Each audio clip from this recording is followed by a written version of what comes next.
All right, today it's the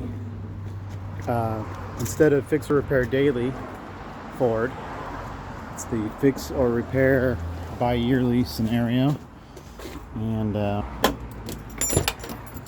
had a situation in the not too distant past where some ASMR for you here.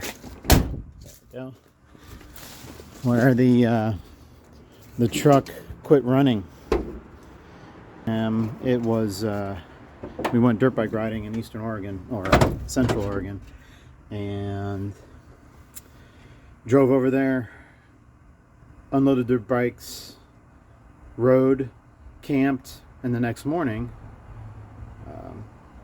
I got about like a block away, and the truck shut off. It wasn't getting fuel. It would not accept throttle. It would start, it would run for a little bit. It would only, I should say, it would accept throttle, but then it wouldn't move forward, and it wouldn't idle. So, being the Ford that it is, I was able to get on my Africa Twin, which I was trailering, drive into Redmond, which was about 20 minutes away from the riding area we were at, bought a fuel pump, and bought a cap and rotor just in case, because it was there and it was like less than $20. Put in the fuel pump, put in a new filter, started it up, and it ran.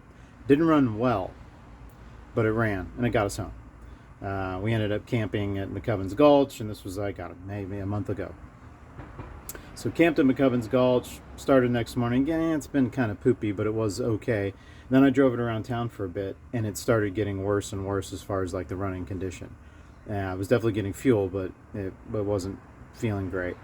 And I took the carb off for the first time in 6 years, because it is what it is. So the carb was filled with sediment, like the finest sediment that you could ever imagine, and it was rust colored, but it was filled like at least 1 millimeter, 2 millimeters thick at the bottom of the float bowls.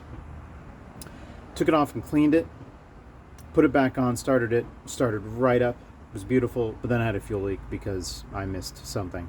I think there's a crossover tube between the float bowls that I have a feeling I screwed up the O-ring. So today we're going to rebuild the carb with a proper carb rebuild kit.